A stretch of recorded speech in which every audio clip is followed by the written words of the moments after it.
പാകിസ്ഥാൻ മധ്യസ്ഥ ചർച്ചയിലേക്ക് പോവുകയാണ് നാളെ ഇറാനും ഇസ്രായേലും തമ്മിലുള്ള യുദ്ധത്തിൽ. അതിനിടയ്ക്ക് ഇസ്രായേലിനെ പൂരെ തെറി വിളിച്ചുകൊണ്ട് ഇല്ലെങ്കിൽ അസഭ്യം പറഞ്ഞുകൊണ്ട് പാകിസ്ഥാൻ്റെ പ്രതിരോധ മന്ത്രി ഖ്വാജ ആസിഫ് രംഗത്ത് വന്നു. അത് മനുഷ്യവംശത്തിൻ്റെ വിപത്താണെന്ന് പറഞ്ഞിട്ടുണ്ട്, ക്യാൻസർ ആണെന്ന് പറഞ്ഞിട്ടുണ്ട്. ശരിക്കും ഈ പാകിസ്ഥാൻ ഒരു മീഡിയേഷൻ നിൽക്കുമ്പോൾ ഇങ്ങനെയൊക്കെ പറയുന്നതിൻ്റെ അർത്ഥം എന്താണ്? നാളത്തെ ചർച്ച എന്താവും? ഒന്നാമത് പാകിസ്ഥാൻ എന്തെങ്കിലും കാട്ടിക്കൂട്ടും എന്നുള്ളതിൽ അതെന്താണെന്ന് അവർക്ക് തന്നെ ബോധ്യമുണ്ടെന്ന സംശയം. പാകിസ്ഥാൻ അവരുടെ നിലനിൽപ്പിന് വേണ്ടി കുറേ കളി കളിക്കുകയാണ്. അവർ സൗദി അറേബ്യയായിട്ട് ചേർന്നിട്ട് ഇസ്ലാമിക് നാറ്റോ ഒക്കെ ഒപ്പുവെച്ചല്ലോ. പക്ഷേ അതോടുകൂടി അവർ പെട്ടുപോയി. കാരണം സൗദി അറേബ്യ ആവശ്യപ്പെടുന്നത് ഇറാനെതിരെ പടക്കോപ്പുകളിലായിട്ട് യുദ്ധം ചെയ്യാൻ. അമേരിക്കയും ശ്രമിച്ചുകൊണ്ടിരുന്നത് പാകിസ്ഥാനിൽ നിന്ന് കരയുദ്ധത്തിന് അങ്ങോട്ട് ആളെ നീക്കുക എന്നുള്ളതായിരുന്നു. പക്ഷെ അത് ചെയ്യുന്നതോടെ പാകിസ്ഥാൻ്റെ നിലനിൽപ്പ് ഇല്ലാണ്ടാവും. പിന്നെ പാകിസ്ഥാൻ്റെ പ്രതിരോധ മന്ത്രി പറയണത് വിടുവായത്തരം പറയുന്നതിൽ മുമ്പനാണെന്ന് എനിക്ക് തോന്നുന്നത്. കാരണം നമ്മുടെ കൊൽക്കത്തയിൽ നാശനഷ്ടങ്ങൾ ഉണ്ടാക്കും, പിടിച്ചെടുക്കും എന്നൊക്കെ ഒരു ഡയലോഗ് അടിച്ചല്ലോ. അത് എനിക്ക് തോന്നുന്നില്ല അദ്ദേഹം ഒരു വിവേകമുള്ള വ്യക്തിയായിട്ടാണ് സംസാരിക്കുന്നത്. പിന്നെ പാകിസ്ഥാൻ ഇങ്ങനെ പറയുന്നതിൽ എന്താ അതിശയം, അത്ഭുതം എന്നുള്ളതാണ് എൻ്റെ ഒരു ചോദ്യം. ഉദാഹരണത്തിന് അതിനെ ഒരു മലയാളത്തിലെ ചൊല്ലുപോലെ പറഞ്ഞാൽ പട്ടി മനുഷ്യനെ കടിക്കുന്നു, അത് വാർത്താ പ്രാധാന്യമൊന്നുമില്ല. പട്ടിക്ക് അതേ പണിയുള്ളൂ, അത് കടിച്ചിരിക്കും അല്ലേ. പക്ഷെ മനുഷ്യൻ പട്ടിയെ കടിക്കുമ്പോഴാണ് വാർത്താ പ്രാധാന്യം. അതുകൊണ്ട് ഇസ്രായേൽ നല്ലതാണ് എന്ന് പാകിസ്ഥാൻ പറഞ്ഞാൽ ഇവനെന്തോ പറ്റിയിട്ടുണ്ട്. ബാക്കി അവൻ്റെ പാകിസ്ഥാൻ തനി സ്വഭാവമാണ് കാണിച്ചുകൊണ്ടിരിക്കുന്നത്. അത് പറയാനുള്ളത് ഇനി ഇങ്ങനെ പറഞ്ഞുകൊണ്ടിരിക്കും. പിന്നെ ചർച്ചകളിൽ സത്യം പറഞ്ഞാൽ പാകിസ്ഥാൻ്റെ കള്ളക്കളി കളിച്ചില്ലേ എന്ന് ഇന്ന് ലോകത്ത് പല ജിയോ പൊളിറ്റിക്കൽ അനലിസ്റ്റുകളും സംശയിക്കുന്നുണ്ട്. പലരും സീരിയസ് ആയിട്ട് ജിയോ പൊളിറ്റിക്സ് എഴുതുന്ന പലരും അവരുടെ പോസ്റ്റുകളിൽ, അവരുടെ ലേഖനങ്ങളിൽ ചൂണ്ടിക്കാണിക്കുന്ന ഒരു കാര്യം, രണ്ട് സൈഡിൽ നിന്നും, അതായത് ഇറാനോ അമേരിക്കയും അവരുടെ പ്രതിനിധികൾ ഒരു ടേബിളിൻ്റെ അപ്പുറത്തും ഇപ്പുറത്തും ഇരുന്നല്ല ചർച്ച ചെയ്തത്. പാകിസ്ഥാൻ രണ്ട് ഭാഗത്തു നിന്നും ഇവരുടെ ഡിമാൻഡുകൾ എഴുതി വാങ്ങിച്ചു, എന്നിട്ട് കൊടുത്തു. അപ്പം ഇവിടെ നിന്നൊരു കയ്യിൽ നിന്ന് മേടിച്ച് ഇങ്ങോട്ട് കൊടുക്കുക, ഇവിടെ നിന്ന് കൊടുത്ത് ഇങ്ങോട്ട് കൊടുക്കുക, ഇത്രയാണെങ്കിൽ ഓക്കെ. അതിന് രണ്ടിടത്തും മേടിച്ചു, കുറേ സാധനം വെട്ടിക്കളഞ്ഞു, എന്നിട്ട് കൊടുത്തു. എന്ത് പരിപാടിയാണ് ഇത് ചെയ്തു എന്നാണ് വലിയ സംശയിക്കുന്നത്. അതായത് ഇറാൻ കുറേ ഡിമാൻഡുകൾ വെച്ചു, ആ ഡിമാൻഡുകളിൽ നിന്ന് അമേരിക്ക ഇഷ്ടമില്ലാത്ത ഡിമാൻഡെല്ലാം മാറ്റിയിട്ട് ബാക്കി പാകിസ്ഥാൻ അങ്ങോട്ട് കൊടുത്തെന്ന് വിചാരിക്കപ്പെടുന്നു. ശരിക്കും ഇറാനെ ചതിക്കുകയല്ലേ പാകിസ്ഥാൻ? അങ്ങനെ ചെയ്താൽ ചതിക്കുകയാണ്. അതായത് ഈ ഇതിലാണെങ്കിൽ ചതിക്കുകയാണ്. പാകിസ്ഥാൻ്റെ ആവശ്യം എന്താ? മീഡിയേഷൻ ചെയ്ത് അമേരിക്കയ്ക്ക് വേണ്ടി ഒരു നേട്ടം ഉണ്ടാക്കുക. അമേരിക്കയുടെ ആവശ്യം എന്താ? ഈ യുദ്ധത്തെ എങ്ങനെ ഊരുക, അല്ലെങ്കിൽ താൽക്കാലിക വെടിനിർത്തൽ, ദൈനിയുടെ വിൻഡോ പീരീഡ്. എന്തിനു വേണ്ടിയിട്ട്? അത് ലെബനനിൽ സൈനിക നീക്കം നടത്താനായിരിക്കും. ഇസ്രായേലിന് അനുകൂലമായിട്ട് ഹിസ്ബുള്ള അവരുടെ പോരാളികളെ തീർക്കാൻ. എങ്കിൽ മാത്രമേ ഇറാനെതിരെ കുറച്ചുകൂടെ ബെറ്ററായിട്ട് യുദ്ധം ചെയ്യാൻ പറ്റുള്ളൂ. അമേരിക്ക ഒരു ബ്രീത്തിങ് ടൈമാണ് ആവശ്യപ്പെടുന്നത്. എന്തിനു വേണ്ടി? ഇറാനെ കീഴടക്കാൻ വേണ്ടിയിട്ട് ഉള്ള ബ്രീത്തിങ് ടൈം, അല്ലാതെ ഇത് വെടിനിർത്തലൊന്നുമല്ല. അവർക്ക് ആവശ്യം ഇസ്രായേലിനെതിരെ യുദ്ധം ചെയ്യുന്ന ഹൂത്തി, ഹമാസ്, IS-ൻ്റെ ചില വിഭാഗങ്ങൾ, ഹിസ്ബുള്ള, ഈ വിഭാഗങ്ങളെ തീർത്തും പരാജയപ്പെടുത്തുക. അങ്ങനെ ഇസ്രായേലിൻ്റെ കാര്യം സേഫാക്കി വച്ചതിന് ശേഷം ഇറാനായിട്ട് യുദ്ധം ചെയ്യുക. ഇത്രേ അമേരിക്ക ആവശ്യമുള്ളൂ. ഇസ്രായേലിൻ്റെ ആവശ്യം അത് തന്നെയാണ്. അപ്പം ഇസ്രായേൽ സമയം കളയുന്നില്ല, അവർ ലെബനിൽ അടിച്ചുകൊണ്ടിരിക്കുക. കാരണം എന്താ? ഹിസ്ബുള്ളയെ തീർത്തിട്ട് വേണം പിന്നെ ഇറാനിലേക്ക് ബാക്കി നീങ്ങാനായിട്ട്. അല്ല എങ്കിൽ കാരണം യുദ്ധതന്ത്രത്തിലെ ഏറ്റവും വളരെ പിഴച്ച തന്ത്രമാണ് അവർ കാണിച്ചത്. ഒരു ശത്രു വേറെടുത്ത് ഒന്നല്ല 3-4 ശത്രുക്കൾ ഒരിടത്ത് അടിക്കാൻ നോക്കിയിരിക്കണം. അപ്പോൾ പോയിട്ട് മറ്റൊരു ശത്രുവിനെ പോയി പ്രഹരിക്കുന്നു, ഇപ്പുറത്തുള്ളവനെ അടിച്ചു കയറും. അവർ റെജിം ചേഞ്ച് വരും, 100 മണിക്കൂർ കൊണ്ട് യുദ്ധം അവസാനിക്കുന്നത് പ്രതീക്ഷിച്ചിട്ടാണ് ഇത് ചെയ്തത്. പക്ഷേ അത് അവസാനിക്കാണ്ട് വന്നതോടെ അവർ പെട്ടുപോയി.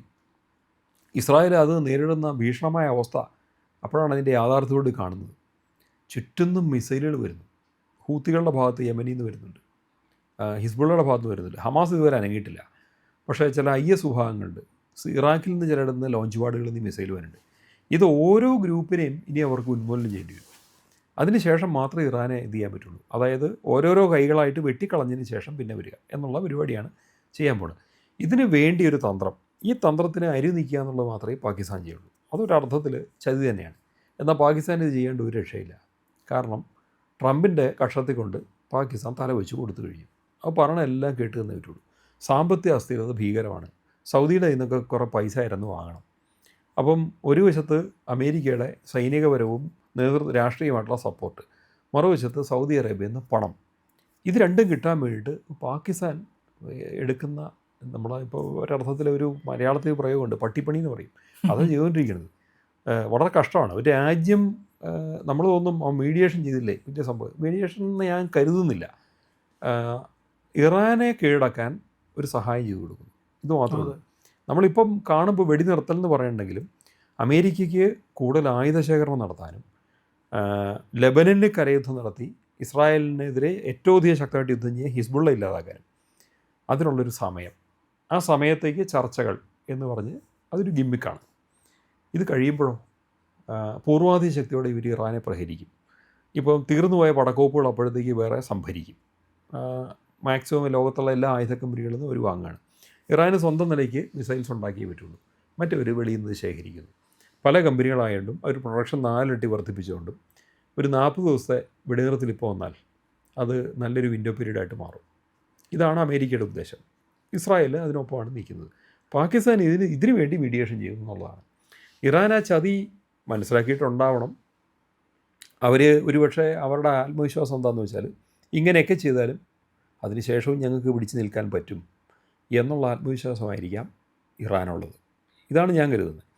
അതായത് സമീപകാലത്തെ ലോകയുദ്ധങ്ങളിലും യുദ്ധമായിട്ട് ബന്ധപ്പെട്ട നയതന്ത്രത്തിലായാലും ഏറ്റവും ബുദ്ധിയുള്ള സമീപനം സ്വീകരിച്ചിരിക്കുന്നത് ഇറാനാണ്. ഒരു നേതൃത്വം, പരമോന്നത നേതൃത്വം ഇല്ലാണ്ടായാൽ ഒന്നുകിൽ നേതൃത്വത്തിലുള്ളവർ കൊല്ലപ്പെടുന്നു, അല്ലെങ്കിൽ കീഴടങ്ങുന്നു, അല്ലെങ്കിൽ മടുറായി പിടിച്ചുകൊണ്ട് പോകുന്നു. ഇങ്ങനെ ചെയ്താലും ആ നേതാവ് നേതൃത്വം കൊടുക്കുന്ന ഏത് രാജ്യത്തിനാണ് ആ രാജ്യത്തിന് വേണ്ടി യുദ്ധം ചെയ്യാൻ പറ്റൂല്ലയോ? വെനിസ്വേലയ്ക്ക് ഒരു യുദ്ധം ഉണ്ടായില്ല, നേതാവിനെ പിടിച്ചുകൊണ്ട് പോയി കഴിഞ്ഞു അല്ലേ?